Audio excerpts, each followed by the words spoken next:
But you just said, oh, How are you today? I didn't know him either. So what about that? You're just doing it. That's right.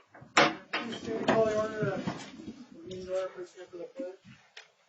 Allegiance to the flag of the United States of America and to the republic for which it stands, one nation, under God, indivisible, with liberty and justice for all. Roll call, please. Clark. Janik. Here. Garner. Here. Wenzel. Here. Hoover. Here. Trudeau. Here. Beatty. Here. All present. All right, I just have one adjustment under items for action, removing C, update police department computer firewall, town will update us. With that, we'll need a motion to approve the agenda. I'm sorry, could you repeat that? Removing the letter C under items for action. So moved. Support. Motion's been made and supported. All those in favor, signify by saying aye. Aye. Opposed? Motion carries. At this time, open the floor to public statement for any topic, including current agenda items. All right. Next up, we have the consent agenda. So moved. Support. Motion's been made and supported to approve the consent agenda. All those in favor, signify by saying aye. Aye. Opposed? Motion carries. No unfinished business. Moving into new business. Set public hearing for ordinance 2026-02. Public intoxication for February 17th, 26th. The ordinance is available up front from the office, but it's also in the packet. Chief, do you want to public impact ordinance? You want to talk about it real quick? Yeah, if you have questions, I can absolutely. So, the way we drafted it and fixed it, it's more than just public intoxication. That's kind of a misleading title, because you would think alcohol intoxication. But we wrote it based off definitions within the Michigan Vehicle Code to include controlled substances and other intoxicating substances. So, for instance, dust off is not a controlled substance. People get high and cough all the time. If they're wandering around in an area generally open to the public, causing disturbance, then they would be in violation of this order. And that's just one example. Canned air? Yeah. It's actually the alcohol-based felony that they're getting higher. Good to know. But it also includes a lot of things, methamphetamine, you name it. So we made it all encompassing. We just don't want people walking around town disturbing the peace of the village while in an inebriated state. Let's state why. Like, why do we do this versus what's already on the books? There's nothing currently on the books on a state law level that can be enforced. So, and I hear from people all the time from stopping in the gas station or wherever, one of the businesses, oh, you should have seen this guy, he was stumbling around the store. Everybody in the store is looking at him, wondering what he's going to do. But there's really no state law violation. The closest would be something that would fall under the disorderly conduct statute, and you need to be both disorderly and intoxicated. And that intoxicated in the state law would only cover alcohol intoxication. And then that disorderly portion of that, the other prong of that law, is very subjective and would have to really meet a high level for prosecution from the county prosecutor. Thanks, Trey. Anybody else have a question? Anybody want to make a motion to set a public hearing? I make a motion to set public hearing for ordinance 2026-02, public intoxication for 2/17/2026. Support. Motion's been made and supported. All those in favor signify by saying aye. Aye. Opposed? Motion carried. Next up is 2026-03. Troy, you want to fill us in on that one too? So I was shocked to find out we don't have a drug paraphernalia ordinance in the village of Chesaning. This came to light because I arrested a subject several months ago. Upon a probable cause search based upon his arrest, I found what appeared to be a meth pipe in his possession. I sent said meth pipe to the MSP lab. They tested it, found that there was methamphetamine residue in the pipe, so they'd obviously been using it to smoke methamphetamine. In years past, throughout my law enforcement career, I just sent that report to the prosecutor's office because there was a time when the county prosecutor would issue charges of possession of methamphetamine, or at least use of methamphetamine, which are criminal actions in Michigan. I sent it in, and the response I got back was that they no longer issue on just residue. So this would be just an additional misdemeanor that could be added to someone who's walking around again in probably a meth-impaired state, or any other type of drug. Could be cocaine, could be whatever. Obviously, we're eliminating it from marijuana paraphernalia, but if it's paraphernalia that can be relatively tied to drugs of other use, then we can enforce this. So we won't have people just running around with meth pipes in their pocket, smoking meth, and getting in God knows what. Just so everybody knows, I asked him about the marijuana paraphernalia, because obviously that's legal at a state level, and the state law trumps any law that we would put on the books. Yeah, and I can clarify that a little more. The way the recreational marijuana law was written in Michigan, there's a very odd addendum to that law that doesn't exist in any other law in Michigan. But basically what it says is any government, sub-government, including the state of Michigan, passes any laws that interfere with the recreational marijuana law in Michigan, those laws automatically become invalid. So even if we wanted to enforce it on marijuana paraphernalia, based on the recreational marijuana law in Michigan, we would not do it. Thank you. Any other questions? Trying to figure out how to ask this appropriately. Use your words.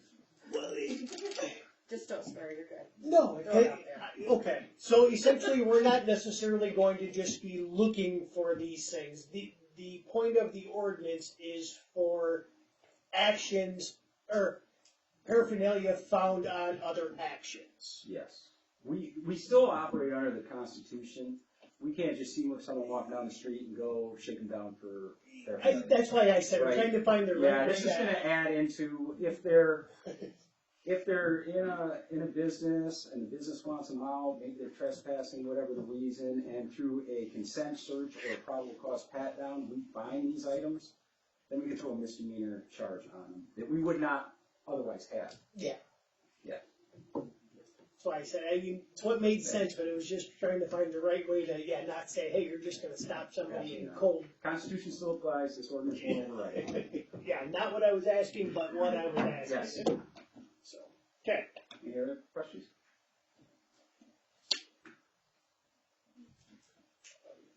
Make a motion to set the public hearing for ordinance 2026-03, drug paraphernalia for 2/17 of 26. Second. Motion's been made and supported. All those in favor signify by saying aye. Aye. Opposed? Carried. Next up is to set the public hearing for the 26-27 budget. It's gonna be a long meeting. Yeah, yes, it will be. I make a motion to set the public hearing for the 2026-2027 budget for 2/17/2026. Support. Motion's been made and supported. All those in favor signify by saying aye. Aye. Opposed? Carries. Next up, public hearing for the Lockwood Street abandonment. Today is the day, right? I'm gonna set that to the 17th. This is, No, this is the this public is- hearing, this the is- public hearing for So it. we'll need a motion to enter public hearing. I make a motion to enter public hearing for the Lockwood Street abandonment at 7:48 PM. Support. Motion's been made and supported. We'll do a roll call vote, please. Navar? Yes. Danner? Yes. Lauren? yes. Wenzel? Yes. Hoover? Yes. Trudell? Yes. Vicky? Yes. So all you guys that see on the map here, it's this little strip highlighted in the map. So it's Lockwood from First Street to Fourth Street. There's currently no I can share it here. road there. Consumers have asked that we abandon it so that we can upgrade that station. Right now, they just have an easement with that road there. They've requested an abandonment. And then the street abandonment, the property splits evenly to both sides.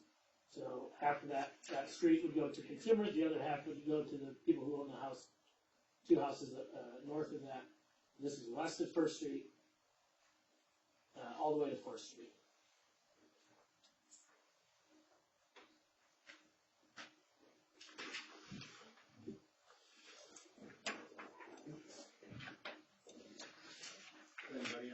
questions?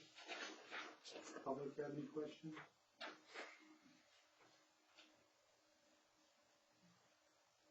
We need a motion to exit. Exit public hearing? Make a motion, we exit public hearing at 7:40. Support. Motion's been made and supported to exit public hearing. We'll do a roll call vote, please. Rivera, Yes. Danny, Yes. Honor, Yes. Wenzel, Yes. Hoover, Yes. Goodell, Yes. Peavy. Yes. At this time, we would entertain a motion to abandon Lockwood Street. And you gotta say the whole thing now. West of First Street. Abandon All the way to Lockwood, First Street. Or for, yeah, First Street. Lockwood Street west of First to Fourth Street. So moved. Support. Motion's been made and supported. All those in favor signify by saying aye. Aye. Opposed? Motion carries. See what you do. Next up, OHM construction proposal, water and street project. Do a roll call for that, so that I can make sure. I think I should do a roll call. Okay, we'll rewind that and do a roll call vote on that one. Rivera, Yes. Danny, Yes. Yes. Honor, Wenzel, Yes. Hoover, Yes, Goodell, Yes. Peavy. Yes. thank you. Good call. All right, now next up, OHM construction proposal, water and street projects. Put a few on here. We have Nolan, Casino from OHM with us. Nolan works with us on almost all of our projects.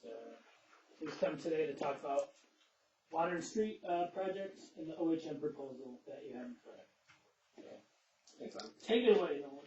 So this is the next step to what has been about a 1.5 project to a 1.5 long progress. To start rehabbing some of the water utility system.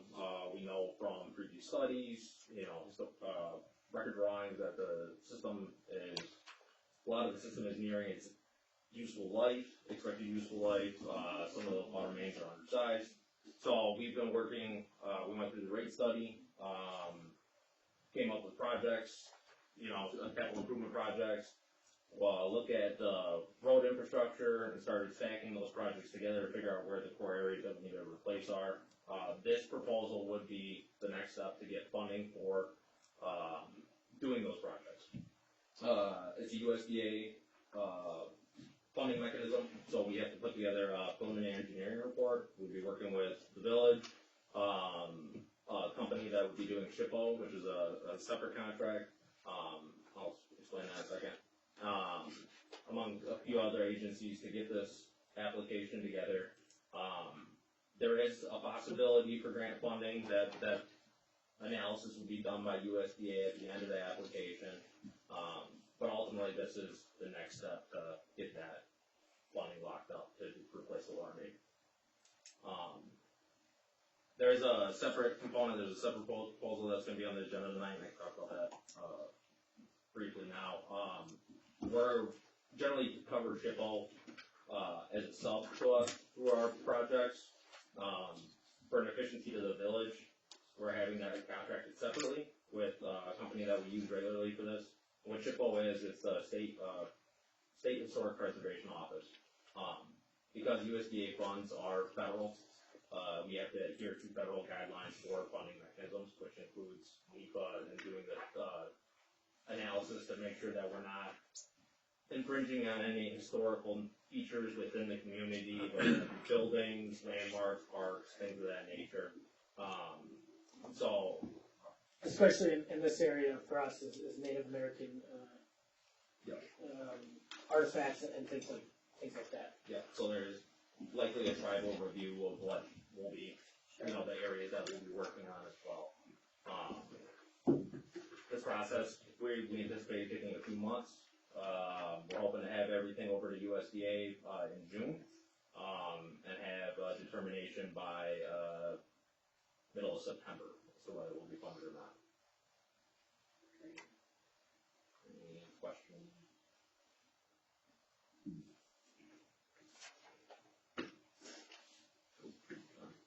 Thank you. Appreciate it.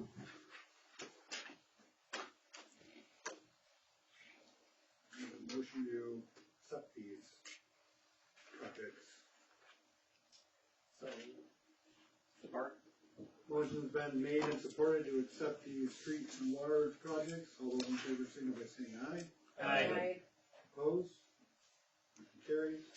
Next up is that, historical proposal that he was mentioning. Motion to accept the SHPO proposal as well.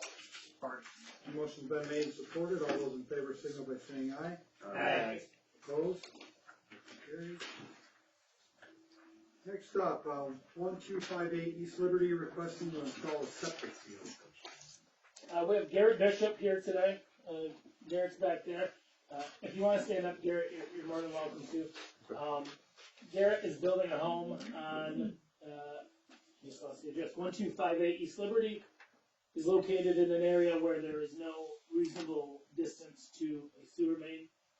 This would be behind Big Rock, we'll call it, right? Yeah. Then on Liberty, the nearest sewer line is about 500 feet away. That has a decent fall for him to actually have a working sewer line. So in these cases, in the past, we've allowed a septic field. You can tell the parameters. You said it wasn't that big of a septic field. No, I think it's 600 gallons. It's a 1,000 gallon tank. How big is the lot? You know how big your the lot is? It's an acre. It is far enough away from our well. The county requires 200 feet. It's about 1,000 feet, or just over 1,000 feet when I measured. He's in Saga, so I mean, well far enough away from our well over by Big Rock. So Well, You- you have these are the city east water, ones, or is it right? just? Oh, that's city water. just, The east of that driveway for Big Rock. yes, south of that one drive. So off Liberty, there's that back entrance to Big Rock. It's Yeah. on the other side of. Oh, the other side of the road. Closer to the Knights. Correct. Yeah, Knights at Columbus would be kitty corner-ish. It would be just down the He's just road. past it, right? Basically, if you're standing in Big Rock's back parking lot, you look south, it's right there on the south side of Liberty. But yeah, city water or village water is accessible, so he'll need to connect to that. The only other option is to require a lift station. It's just so expensive. I don't know that it's reasonable. They're awful also. It's just maintenance nightmare that I would rather avoid. Thousands and thousands of dollars. Yeah. I make a motion to allow Garrett Bishop to install a septic field at 1258 East Liberty. Support. Motion's been made and supported. All those in favor signify by saying aye. Aye. Opposed? Motion carries. Thank you. Good luck on your bill. Thank you. Next up, we have Nick Starr requesting to close M57 for the annual car cruise on July 11th. Just what it sounds like. Same old, Same and thing, no I say changes. it's car cruise, it's a car car show. show. Make a motion to close M57 July 11th, 2026 for the Southern Car Show. Is there a time limit on that? Wasn't there, Yeah, 6 o'clock, wasn't it? I think it was 5. Five. I think we did, I'll have to look up what we did last year, but I think it was 9 a.m. until 4 p.m., something like that.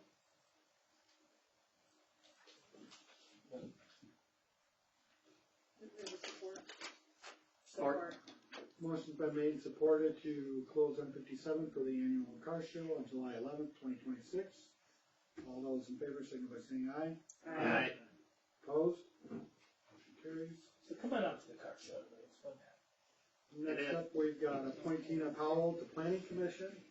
Tina's term is up, and she has accepted another one if you'd like to appoint her again to another term. I'll make a motion to put Tina Powell on the planning commission. Support. Motion's been made and supported. All those in favor signify by saying aye. Aye. Opposed? Motion carries. Just a glutton for punishment, right? Next up, we have appoint Brad Danick to Planning Commission. One of our, planning commission members, is not going back, for another term, Emma Rosenkrantz. Brad has been on the ZBA for a while now. Make a motion to appoint Brad Danick to the planning commission. Support. Motion's been made and supported. All those in favor signify by saying aye. Aye. Opposed? Motion carries. Yep.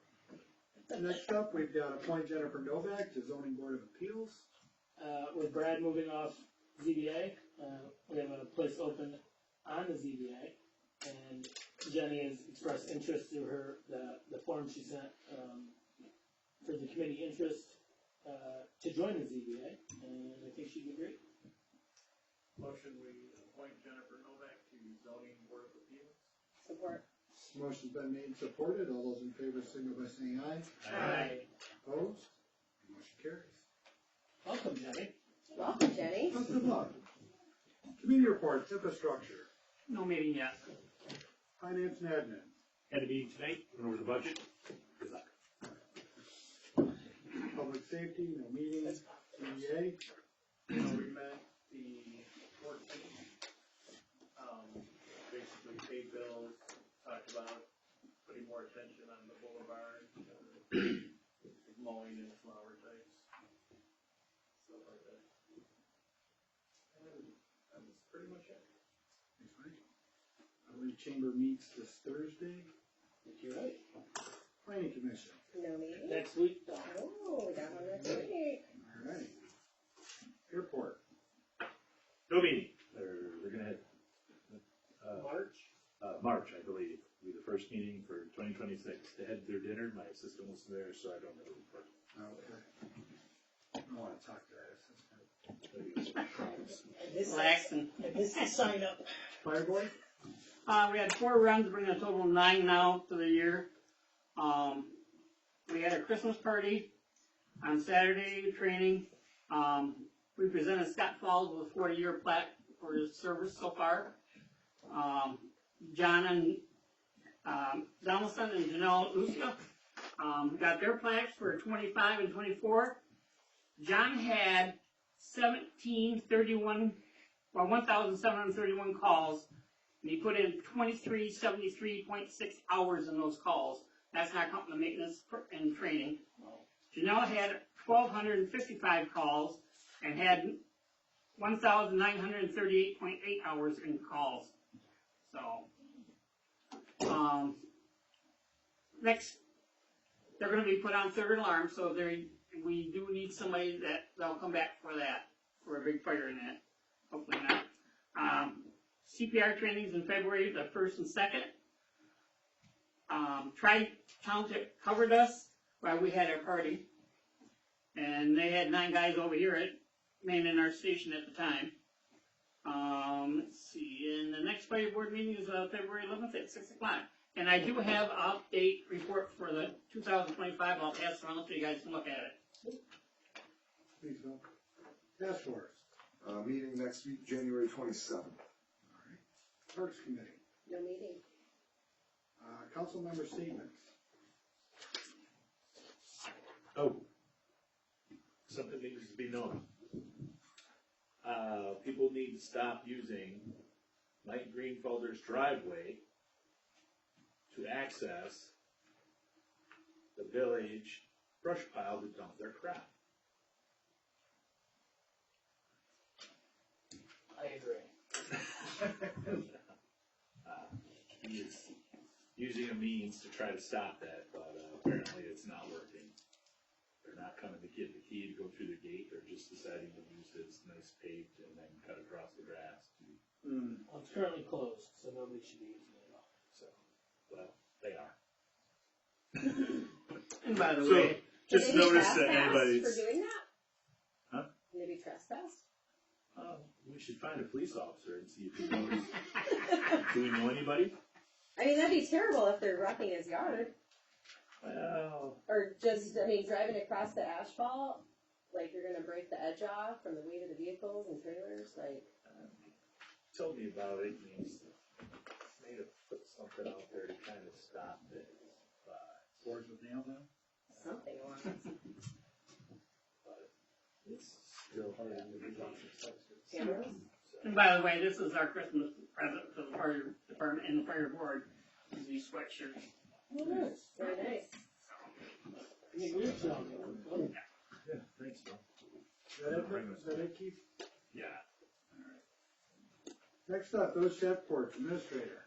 You may have seen a run water notice was posted today. So starting today, January 20th, we're asking residents who use 3 units or less to run their water until Friday, January 30th. This is due to cold temperatures.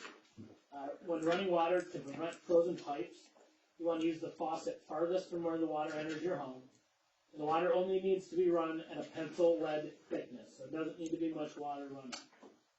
Residents who choose to run their water can call the village after they receive their water bill. The village will adjust the usage and you'll receive a 1 unit credit for doing that. Most residents will see the usage on their March bill.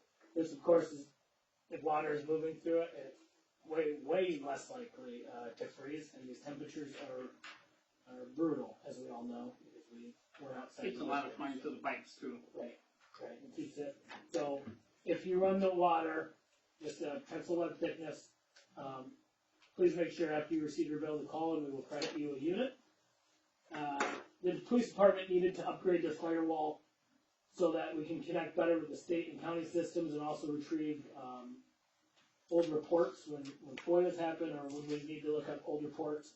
We've had a workaround for a while now. It's no longer an option. Troy has done everything he can do to delay this because of the cost, and thank you for that. I appreciate that. But we're reaching a point where we don't have a choice, so we are going to upgrade that firewall so that we can use the system better. I did want to take a moment to thank Emma Rosenkrantz for all her time on Planning Commission. She's been wonderful to work with, and we'll definitely miss her on Planning Commission. She just finished bought a house, she's got a lot going on, and she's a teacher, so we will miss her on the Planning Commission. I like working with her. The police shower install will start sometime in the middle of February. Don't have an exact date, I just heard middle of February. And the new police vehicle has been ordered, and once it's delivered to the police outfitter, I'm hoping 4, 5, 6 weeks they'll be ready for us to take delivery of that vehicle. We did receive, I thought this was cute, so I wanted to read this. We received a letter from Byron Center Christian Schools today from a 3rd grader named Natalie. And they're studying Michigan's, so I'll read the letter. We are studying Michigan, and we are learning about cities and towns, and you are my choice. I'm a 3rd grader at BCCS. Would you please send the following?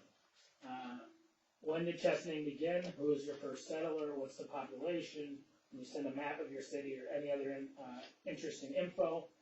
P.S. We're also making collections of things from our state. Can you add anything? So I thought that was cute, this little letter. So I answered all the questions. I sent it in the mail today. And I just grabbed things from around the office that represented Chesaning. We had a bracelet from the police department, a little notepad that said Chesaning, and just whatever I could find around the office. But we're being thought of all over the state. I was going to just put a rock in an envelope and tell them it was part of the big rock. And also, Tina's been here for 2 weeks, or 2 meetings now. I want to thank her for taking over. I just want us all to take a minute, at some point, not right now, and say a prayer. I had positive vibes for Sam, who had surgery last week. He's still in the hospital, so we're rooting for a speedy recovery for Sam. He's volunteered a lot for the town. Being a clerk is a busy position, even as he's going through all this stuff. So, just if we can send some positive vibes and positive things to Sam, I'm sure they would appreciate that. And that's all I got. Thanks, Tommy. Next up, police chief, end of your report. All right, so this is our 2025, what happened in 2025 report. Going through your 40 slides, I should have done in an hour. I can do better than that. All right. First off, what I want you to notice is the manpower usage. So if you look at this graph, this is since 2022, the number of man hours that have been used in the police department. Going back to 2022, we're, well over 11,000. We beat 12,000 in 2023, and then back down to about 11,500 in 24. If you can't do the math in your head, there's 8,760 hours in a year. So if you look in the past, that just tells me we've been doing a lot of doubling up, a lot of 2 or 3 cars on at the same time for no reason, honestly, in my opinion. We cut a lot of that out this year, and we only used 5,890 man hours this year. So I feel like right now we're working a lot more efficiently than we have been in the past. Based on that, we can look at the crimes reported. We're still seeing about a 17.5% drop in the crimes reported. Now, the question is going to be, because we have the police here for far less, that's why that is that. But that is not the case, because these numbers here are pulled from the state microsystem. So that includes all the crimes that were reported to the state police or to the sheriff's department that occurred within the village of Chestnut. So the lower manpower isn't the reason for the lower crimes being reported in the village. I just want to make that clear. And let's talk about arrests for a quick minute. Basically, there's 4 types of arrests we're looking at when we're keeping track of those. There's custodial arrests. We observe someone committing a violation of law, we take them into custody on site. We could also develop a probable cause for someone committing a crime, submit it to the prosecutor, they issue a warrant. Those would all be considered. And then we go arrest them on said warrant. So those would be considered custodial arrests. Anytime we issue a misdemeanor appearance ticket to someone, even though we didn't physically take them into custody, they were arrested by micro standards. So your best examples of that are going to be your retail frauds. You can't take people to jail for retail fraud anymore. They changed that law a couple of years ago. But we still issue them a misdemeanor appearance ticket, and they do have to appear at the district court. Also, trespassing is in the same boat, and a lot of the juvenile misdemeanors, because you just can't lodge juveniles on misdemeanors. There's not enough space at the juvenile detention center. Any of the traffic misdemeanors are also considered arrests. So operating while intoxicated, driving on a suspended license, driving without a license, those type of violations would be your traffic misdemeanors, which are counted as arrests. And then the bench warrants. So anybody that has been brought into district court for something, fails to make any subsequent appearances, the judge will issue what's called a bench warrant. And that's just basically an order to any police officer that comes into contact with that person to pick them up, take them to the jail, and either have to postpone or wait until they see the judge. So those are in general the 4 types of arrests that are counted into this micro data. And this is what we've done with the arrest. So even though we had less than half the man hours used in the village over the previous years, we arrested 69 people in 2025 compared to 32 in the previous year. So that's an increase of 115% in the arrest. I'm a firm believer that the best way to combat crime is to arrest people that are committing crimes. It's not a novel idea. It's kind of been lost sight of in certain places, but I want to bring that back here to the village of Chestnut. I feel that's an important way to combat crime across the village. So when you look at them numbers compared to each other, going back into 2022, every 600 man hours that we paid a police officer to work, that resulted in an arrest. In 600 hours of working, they would arrest 1 person. Now, when you look at the limited number or the lower number of man hours we're using, compare that to the much higher number of arrests we've made. Every 85 hours we have an officer working, they're making an arrest of some sort. This is my big one, clearance rate. All right, and I've said that. I said that when you interviewed me. I've said that in other meetings. This is important to me. It does no good for us to pay the police officers to go out and write down what happened. All right? This is what Gene's for. Okay? We go out, we investigate the crime, and we investigate it until we can investigate it no longer, and hopefully at the end of that, we have probable cause to either go arrest somebody or get an arrest warrant signed by a judge from the prosecutor's office. That's where our clearance rate comes from. Leading up into this, they were hovering around the high teens and the low 20s for a long time. This year, because there's a couple things. We are using MICR the way it's intended to be used, right? They weren't classifying things properly previous, so that's part of it. But I also have found a lot of complaints that should have been investigated a lot more thoroughly than they were, that never were, and it's just too late now. But going forward, under my leadership, we're going to investigate every crime until we can have no more leads to follow, and hopefully close it with an arrest at the end. So we're at 65% right now. Now, I'm not saying we're going to stay at 65% forever. Things happen. Our new officer started today. He's working with me. I'm training him for the first week. We took a couple complaints. One of them, well, both of them, I feel like we're going to try, and we're going to do everything we can, but just the nature of those complaints, they're fraud type and larceny type complaints that are very difficult to solve, but we're going to do our best to do it, and I just feel like them are, not to say they're throwaways, but some crimes just can't be solved to a probable cause and eventually a beyond reasonable doubt standard. Do you have a question? Yeah, sir? during our interview, what was your goal? Because you told me the percentage. I want to be at 50. Right, so I've beat that now, and again, that could come down as things kind of settle out into the next report, but I'm very pleased with what we got right now. Officer Root's been doing a fantastic job following things up and getting to the end of them. Today was my first day again working with Officer Lincoln, who just started today, and I feel like he's going to have that same mindset. Again, we're not that busy. There's no reason we can't spend a lot of hours and a lot of time on these investigations. It's not like we're getting that one done to get to the next one. The next one might not come till next week. Work on this one in the meantime. I just want to point out some investigations of note that we have had in 2025. So the first one's going to be an identity theft wire fraud. So basically, Officer Root and I were coming back from training in Saginaw. We got dispatched to one of the local banks. There was a female in there attempting to transfer $26,000 to a PNC account. And the bank manager wasn't feeling good about it. That's why she called us. We got there. We got 2 or 3 different names out of her before we finally got to her real name. She alleged to be a subject from Connecticut that is moving here from Connecticut to start a lawn care business. And she needed to transfer money out of her certain bank to a new bank account she had just started the day before for some reason. And when it was all said and done, we went through it. We were able to prove who she actually was. We took her to jail. We did an additional investigation, including search warrants on the phone she was in possession of. And we got her charged with wire fraud and identity theft. The person in Connecticut whose driver's license she had counterfeited is an actual person. I talked to her on the phone, and this woman has been causing her grief all over the country. And we just got lucky and caught her right here in Chestnut. She was charged with the wire fraud and the identity theft. They also threw on the HOA4, which is a habitual offender. It's an enhancement to any sentencing she gets because she has at least 3 prior felony convictions in the state of Michigan. She's still pending sentencing right now. Congratulations. Thank you.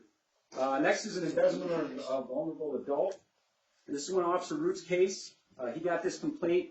Basically, a subject in the area had gotten control of his elderly, dementia mother's bank accounts and drained them. So Officer Root put a ton of effort into this, was able to get him charged. Felony warrant, I think it was abuse or neglect of a vulnerable adult, so it's a pretty high felony, and that one is still pending in court right now.